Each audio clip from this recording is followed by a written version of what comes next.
Welcome to episode 41 of Brews Less Traveled, the podcast exploring the best uncharted beer cities across America. I'm your host, Brian, and on this week's episode, my co-host Laura and I enjoyed the Jalapeno Pineapple Pils and Maple Pecan Brown Ale from Brickway Brewery and Distillery.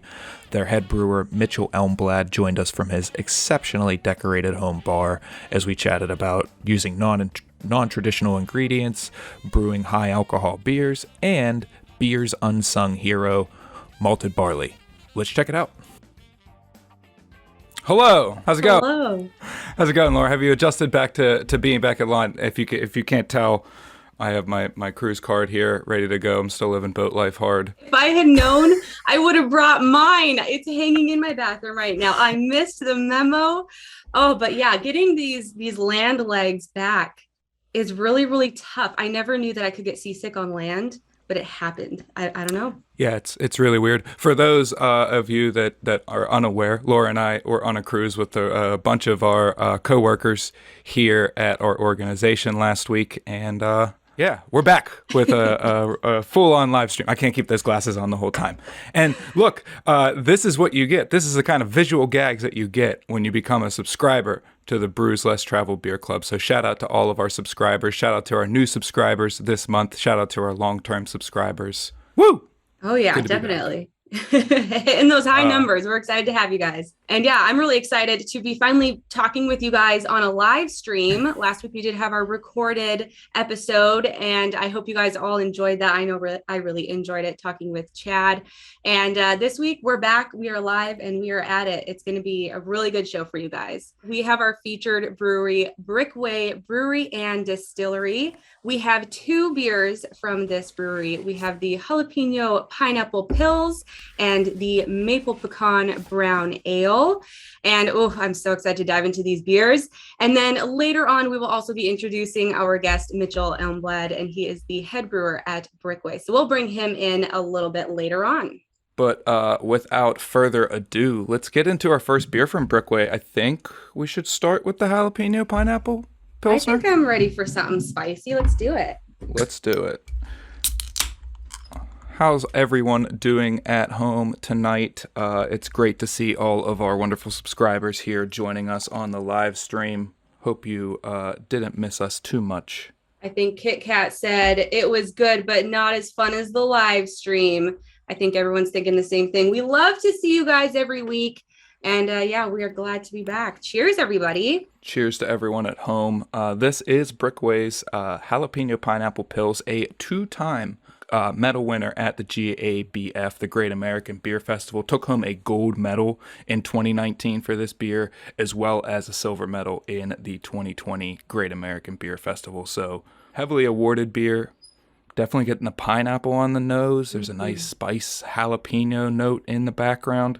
Definitely. I haven't tried too many spicy beers like this, but I'm really, really liking this. I like the finish on it, that it kind of lingers a little bit. Yeah, and it's not like too overwhelmingly spicy. You get that kind of burn as it goes down.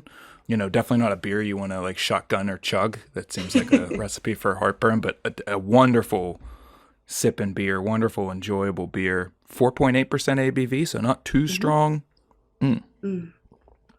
That is wonderful.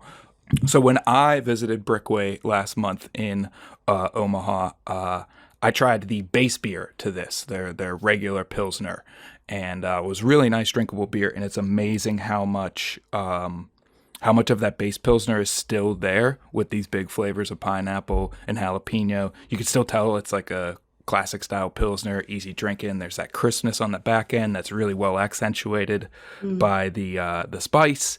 And this is just wonderful drinking beer. I'm really enjoying it. And it's incredible that they use 20 pounds of fresh sliced jalapenos, over 300 pounds of that pineapple puree. It's incredible what you can do when you really start to experiment with beer. And I'm really excited to talk to our guest later on about this beer and that entire process too. Yeah, and you touched on it earlier. You haven't had many spice beers. I've had a couple spice beers, but I do want to share a weird story kind of in the hot beer realm. Not hot as in spice, but I did have a hot sour one time, like a beer that was served hot. and it was so good. I wonder what it would be like to serve a spicy beer hot, if that would make it, that would obviously make it more spicy. Would it be too intense?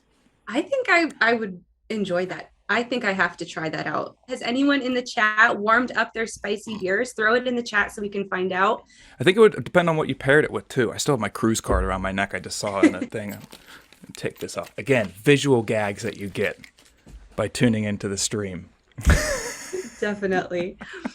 So we said, Steven said he was a little skeptical about this beer at first, but better than expected, but would prefer the base, a little bit less spice. And so he's that traditional Pilsner type guy, it sounds like. And Roger is sharing in colonial New England, they jammed a red hot poker into the beer mug before serving to get it a little warm. That's fun. That's crazy.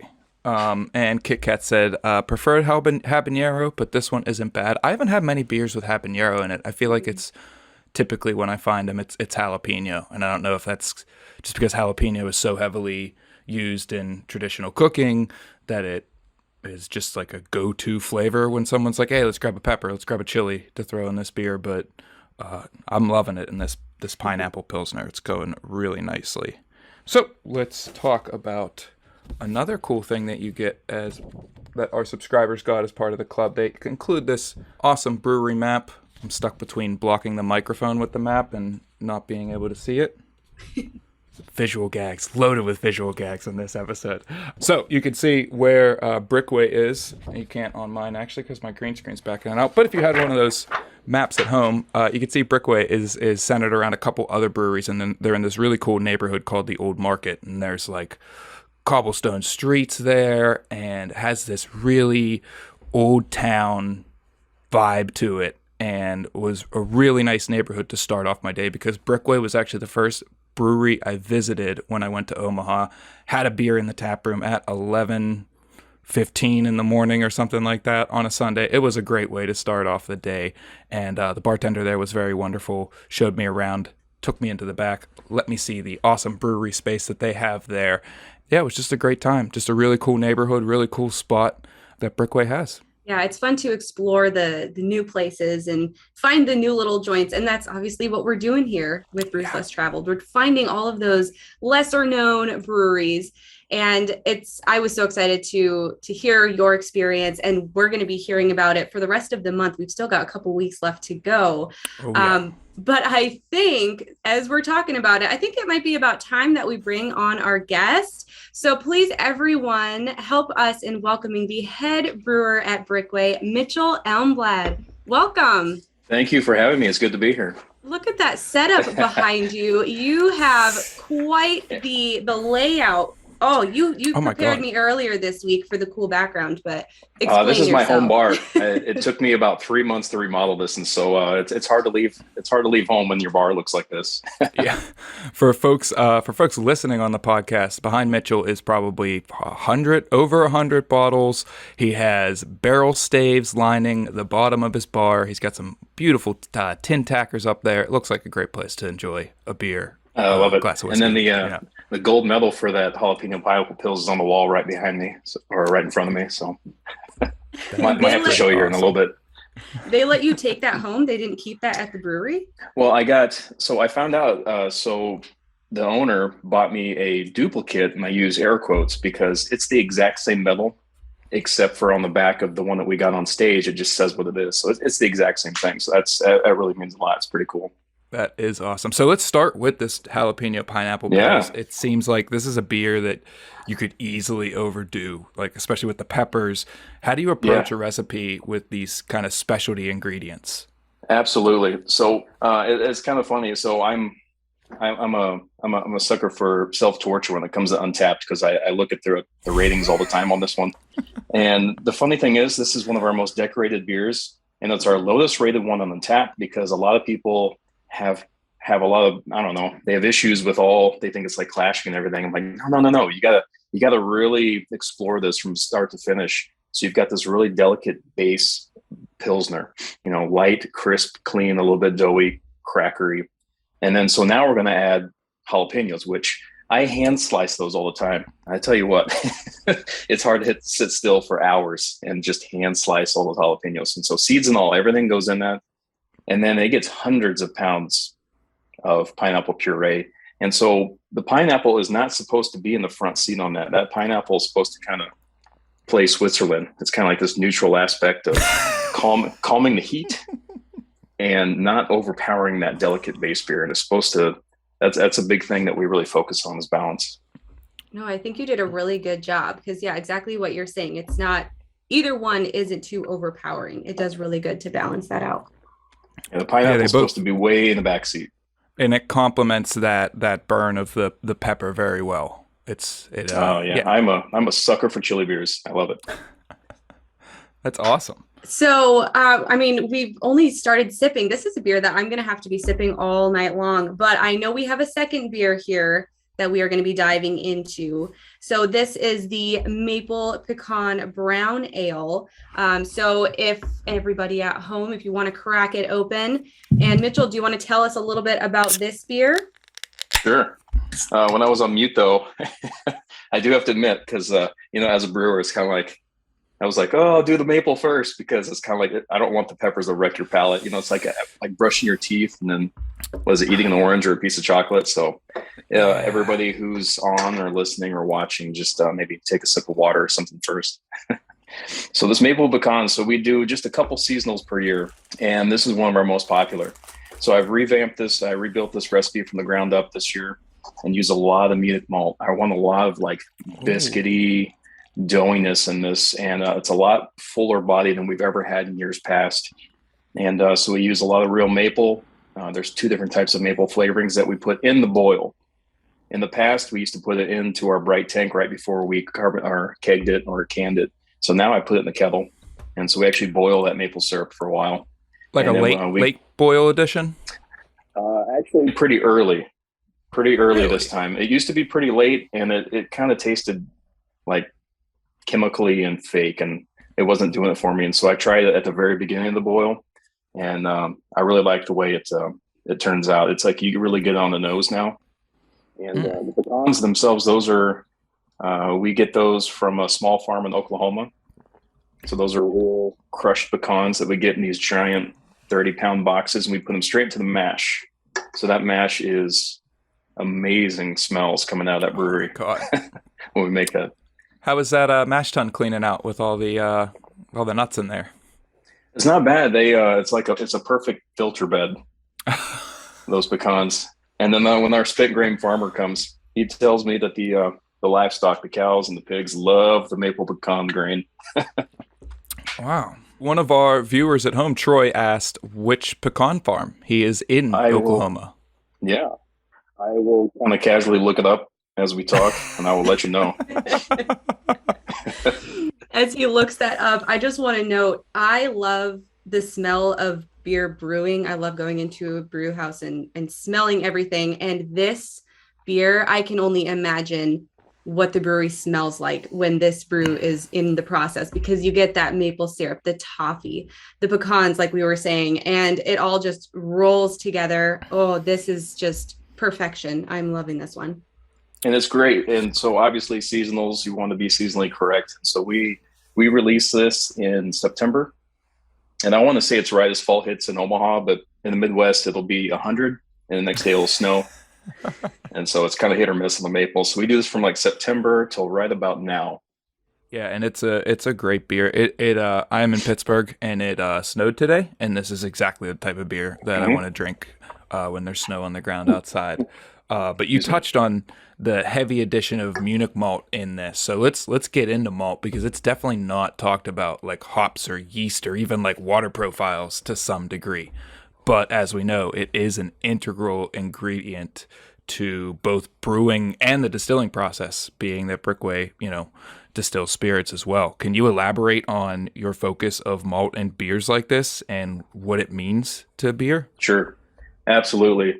So I haven't been brewing that long. I've only been a professional brewer for about 8 years, but I really take to heart the purity of the recipes and ingredients. And I try to stay very, very true to style when it comes to recipe building. And I truly, truly love building malt bills. Like you just said, I think that's probably my favorite part of that, even before the hops. And so on this maple pecan, I'm like, what's going to really complement these maple and pecan flavors? And I really wanted to kind of highlight and showcase the Munich, because I just, that biscuitiness and that bready and a little bit of like toffee and caramel, and it'll just kind of like really boost all the rest of those flavors. And the beauty of malt, it's been there. Like that was the main flavor component of most beer throughout history, and it's just great to be able to go back to that and be like, well, I know I can, if I need biscuity, I can pull it from Munich malt, or if I need this kind of bready tone, I can get it from this base malt, or I can get it from this specialty malt. And then you get into your roasted malts, and there's just so much to play with the malt that I don't think it's appreciated or talked about as much as, certainly not as much as hops, but you could even say that people nerd out about yeast and water profiles more than malt. If you really want to nerd out, I can, throughout, I know you're not gonna believe me, but I can smell it. So like when they make new recipes and I'm really unsure where this is going to go on my first batch, I can smell it in the mash tun. Like through that first 6 or 8 hours of the day, I can smell. I'm like, oh, I'm going to need to make some adjustments here. It's too much, too little. And then like, as I'm graining out, and I'll taste some of that grain, I'm like, okay, I can make some adjustments. But like, yeah, that's my favorite part, is making malt adjustments. And I found it. So I get the pecans from Afton, Oklahoma, from Miller Pecan Company. Miller Pecan Company. And they're just the sweetest. I called them in the fall. I'm like, yeah, just, re-upping my pecan order. And they're like, oh, sweetheart, thanks for calling. We'll get you set up right away. Thank you so much. How's your day going? I'm like, yeah, that's Oklahoma. I love it. And then you basically know their whole family history within a couple minutes. Yeah. And it was like, I remember she was asking me like some type of personal question. I'm like, do we know each other? Like, how's it going today? I'm like, I'm good. Thanks. Bring up a topic from the last time you talked to them last year. Yeah. So you mentioned being able to smell the different things while in the brewing process. Is that something that was always a trait of yours, or was something that you kind of grew over time in the 8 years that you've been brewing? So kind of backtracking just a little bit, is that I was on the way outside of the brewing community and the industry, and I wanted to get in, and I was trying to figure out, how do I get in? And so I interviewed to be a taproom manager, and I wanted to kind of run the front of the house for breweries in bigger cities when I was trying to move to Nebraska. And I'd always make it down to these final couple of interviews, and there was this big brewery, and I made it down to the final 2 people, and I got the phone call saying, you know what, we loved you, but this other person is a certified Cicerone. And I remember my whole drive back home going, what the hell is a certified Cicerone? And so I'm like, well, whatever that is, I need to be that if I want to get into the industry. And so obviously digging into that program, that certification, you want to talk about sensory, like that is the name of the game. And I spent years, that's all I did. I read every book. I bought every single beer. Like I literally, I'm not exaggerating. I would give my wife a couple $100 and go, okay, you go buy these 40 different styles of beer. You come back, you pour them all out for me, and I'll drink them blind. And I would just call the malts, call the beers, call the styles. And we do all this sensory on hops, malts, everything, anything I get my hands on. I wanted to look at everything. I wanted to taste everything. I wanted to smell everything. And that has played a huge role in where I'm at today. And it's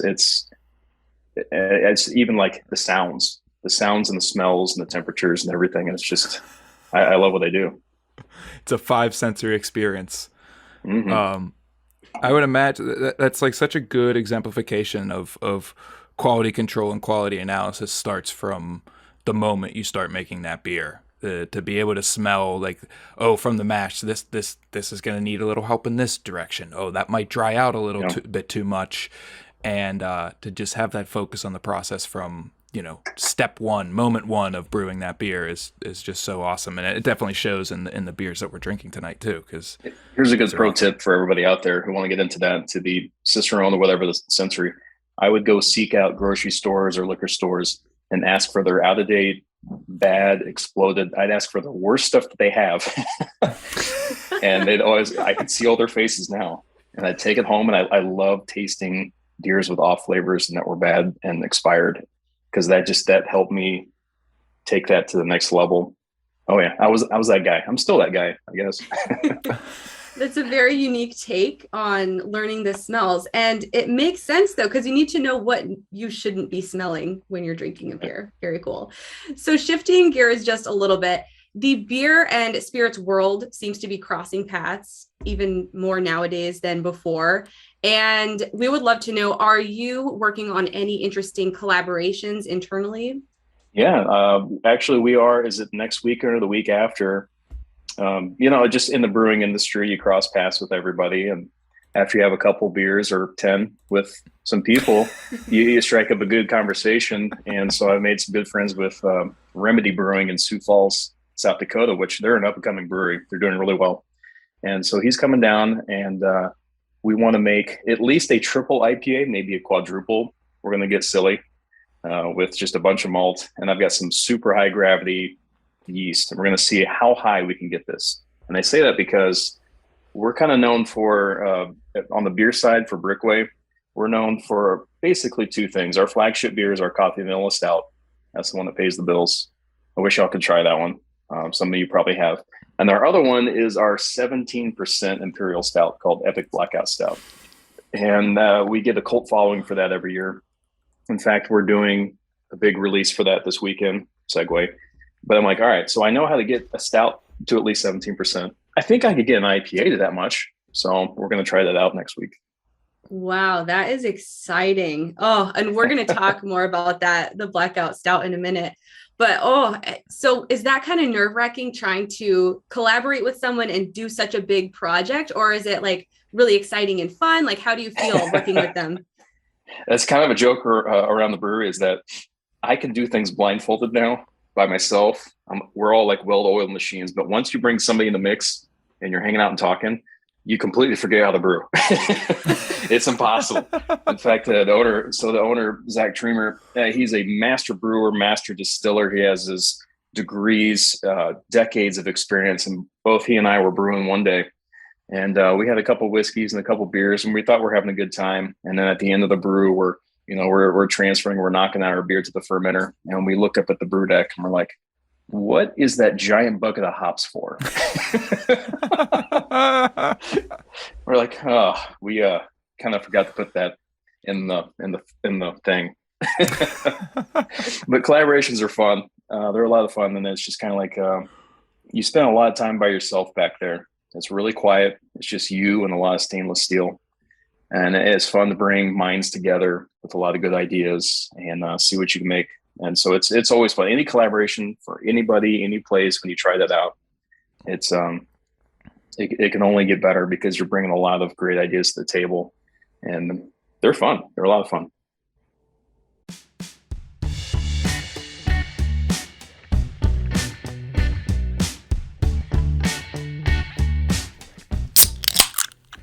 Now let's take a beer break.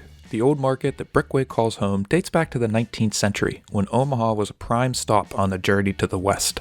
The old market was the center of activity in town, with produce being the primary good offered.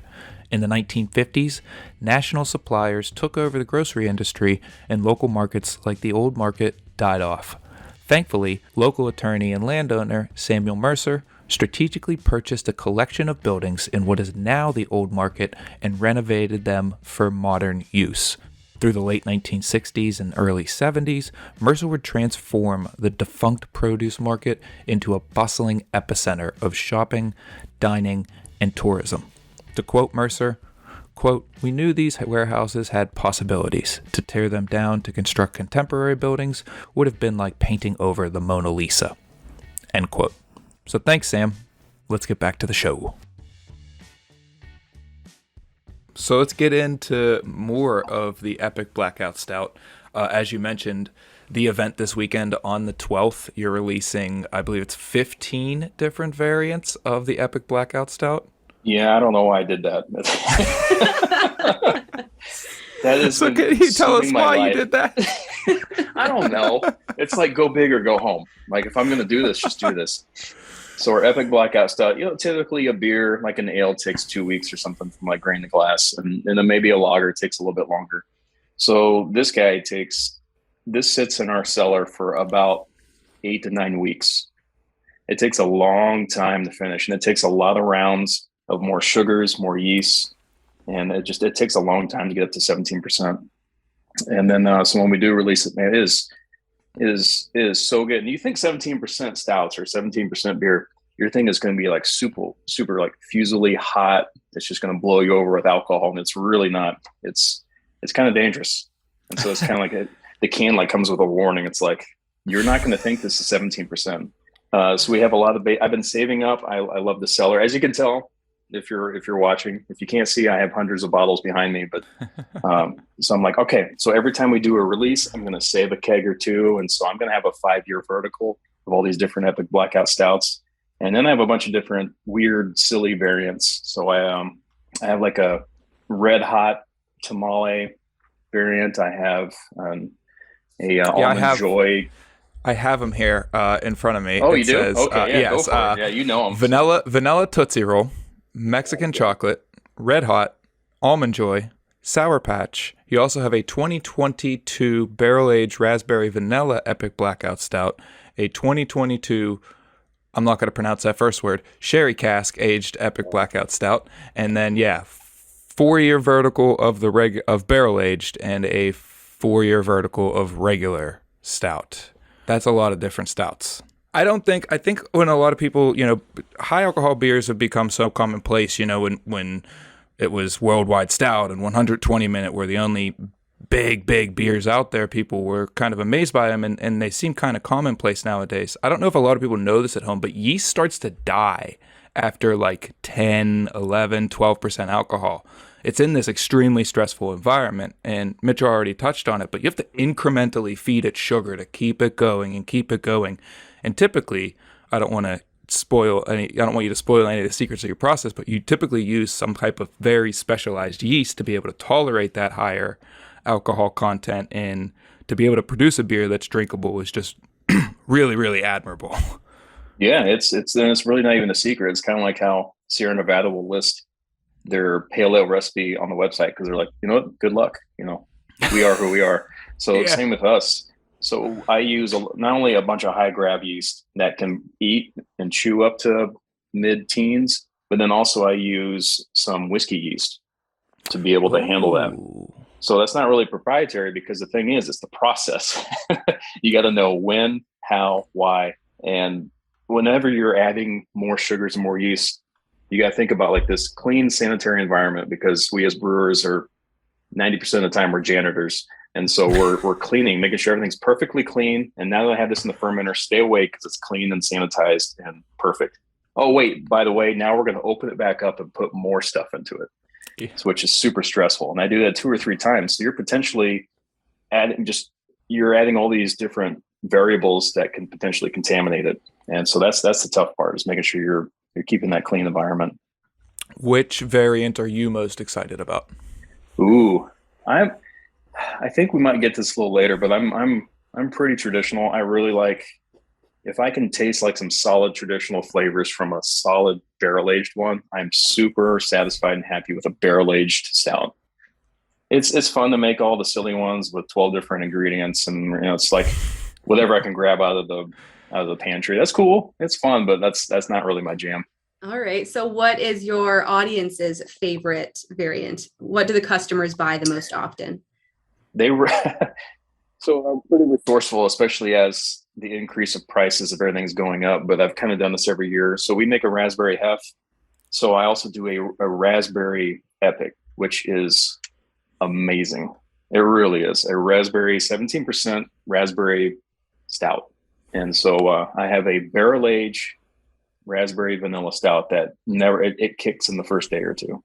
It goes very fast. It's pretty good. That sounds really good. I think that would be one that I would go for. And we did have a few questions in the chat. Sure. So Stephen asks, what is the reason to make such a high alcohol stout, besides the fact that it's fun? It's I think for the advertisement is more of it used to be the highest gravity beer produced in Nebraska. So it's kind of a thing. So if you can claim to be the highest alcohol beer in the state, it's kind of a thing. Okay, so the recognition, yeah, it's kind of, and it's fun because it's hard to do. Like if you can get there, everybody else in this industry is like, oh, wow. Hey, high five, props, Yeah. knuckles. But also for when we do these releases, it's great because it can age for a really long time. I think the oldest one we're tapping is a 2018, but I have a couple cans from before that, and it tastes just as fresh, as it did when I made it. And the best part is about those really big alcohol stouts. Those oxidized aged flavors are very welcoming and inviting as they age. It's not like drinking the Pilsner with any of those oxidation notes. Ugh, it's not fresh, drain pour.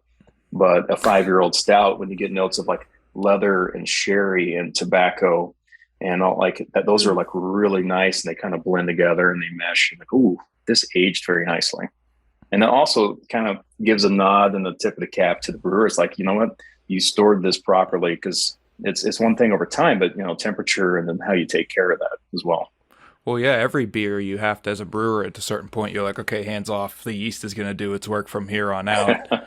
And now you're going to take a beer that's finished fermentation. You don't have that aid of the yeast to be able to buffer mistakes or anything like that. And you're going to set it in a barrel and you're going to let it sit in an uncontrolled environment for a long period of time, and anything could happen. So that's a good point. So I guess, that to another level of why I like the barrel age, because those barrels are going to flex and they're going to contract and expand, and they're just sitting out there, and you can't fully control the temperature 100% of the time. And so it could, and you're trusting that you've taken care of the barrel beforehand, because there's some bugs that can get into those barrels. It doesn't matter if they're 17% or not; they could still come out. And so I take a lot of pride in my my barrel program. I mean, as you should. It's a hard thing to do. There's no doubt.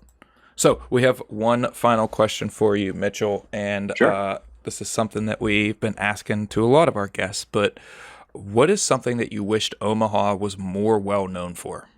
That's a really great question. Because I've been in Omaha for 8 years now, and I have really seen the progression of Omaha and Lincoln and this area of the country really come up on the beer scene. And I'm really proud of what we've been doing the past couple of years. And I would really like for not only the Midwest, but our part, Omaha, Lincoln, even Kansas City, like our region, to be known for how well we balance our beers. Very well balanced when it comes to IPAs and just classic styles. There's a lot of good breweries around here that do classic styles. And it's not a knock on other ones at all, like 100%. It's just my preference. If you can really execute a classic style, that says a lot more to me, and you get a lot more respect, because go off and do your pantry beers, but we as a Nebraska community or this Midwest, like we're really well balanced, and we kind of execute some of those classic styles. Very cool. Yeah. So what about outside of the brewery world in Omaha? Anything that you love to do around your city? That seems like I'm such a nerd, but I think that was me. Like before I got into the industry, that was me. I would like brewery hop, and my wife and I, like, I'll tell you, I'm an Untapped nerd. Like it's a great way to make a date or a day or a weekend of it. What we do is we badge hunt. So like they have venues. So if you're like, all right, find 5 dive bars. We're like, okay, so on Saturday, we're going to find just the really shadiest 5 dive bars in the city. We're going to go in there, slam a beer, check in, and go to the next one. And after 5, you get that badge. We're like, okay, that was cool. We'll never go back to those places, but sense of accomplishment. We'll do 5 golf courses in the weekend or whatever. And that's kind of how we plan our dates or our times. That's what we kind of do. Sounds like a good time. And that's fun. We did have a question just hop up in the chat. What is your favorite Omaha dive bar? It's kind of more proximity, but it's one that's called Caddyshack. What you think it is? I like where you walk in. Well, first of all, after you walk in, everybody turns around and the record scratches. But then you can sit down. Like my go-to, oh man, is a good old High Life. I love them High Life. If I go to the dive bar and get a High Life, A+. You win. All right. So Mitchell, do you have anything that you would like to plug before we hop out of here? Oh yeah. Well, feels like I plugged if you're in the Omaha area or whatever, like if you're not, you need to get here because a lot of these variants of Epic it's on my last keg. It's never going to exist again. And I'm tired of spending 3 weeks making 15 variants. But also, Brickway Brewery Distillery. So about half my time I am distilling, which is, and we make a lot of award-winning whiskeys. And I might be a tad biased, but I think I've tried enough whiskeys that I think if you come in, you're going to get a lot more than just 20 beers on tap. We make everything, gins and vodkas and whiskeys and all that stuff. And I've had the opportunity to really learn that process as well. And it does play a role on the brewing side because I think the distilling, now that I've done that for several years, is a little more bulletproof. Like you could drop a hose or you don't need to sanitize something. You just kind of distill stuff because it's super high alcohol. But when you come in on the brewing side and then that's your background and that's your knowledge and you bring that delicacy and the intricacy over to the distilling side, those details follow. And I think our crew are brewers, like beer brewers, and it makes it different on the distilling side. And so I think we have good products from start to finish and front to back and side to side. And where can people find your products, beers and spirits alike? We have a couple states. I know the beer game a couple years ago for everybody was to conquer all 50 states. And then now it really is. Everybody is like, hey, support local, really bring it back to home. And so we have Missouri, Iowa, South Dakota, Kansas, and of course Nebraska. Every major grocery store and every liquor store in those states. And if not, everybody's heard this before. If you just go to your favorite liquor store or grocery store, if you just say, hey, we'd like to have this, they will tell their distributor and we'll get our stuff there. I've been reading these comments that haven't been saying much, but I just saw something about Ohio. And so I would love to be in Ohio because then I could probably go do events there because I grew up as a Cleveland Indians fan, huge baseball fan. Oh. But I would love to be in Ohio. That's how you can do it. Just go, if you bug your liquor store manager, and then they could find a way to get our stuff in there. Bug your local distributor, bug your local liquor retailer, and go to Ohio. Shout out to Ohio. Ohio's pretty cool. I live in Pittsburgh, so we're like supposed to hate Cleveland, but I love Cleveland. Cleveland's great city. I'm not being facetious at all. Like I really like Cleveland. It's a great ever since I was a little kid. Big baseball. Actually, you can see it. So I think Pat, like if you could see, I have all those baseballs I caught at games in Cleveland. Those are all from Cleveland. Oh, very cool. That's exciting. Oh, I just can't get enough of this background behind you with this bar. All of our viewers are lucky to be able to see you in your space here. This is amazing. All right. Well, all right. That was all. This is fun. Yeah. We're just getting started, right? What else we drinking? I know. I'm like, I have drank this so quickly because the jalapeno, that one is a sipper for me, but this one, the maple, this is one where I can drink it almost too quickly. I'm right there at the bottom. We appreciate that in the industry. So oh yeah, it means we buy more beer, right? If we drink swiftly and drink often. Yeah. Well, Mitchell, this was a lot of fun. Thank you so much for joining us. Thanks to Laura for co-hosting today. Yeah. Thanks, everybody. Cheers.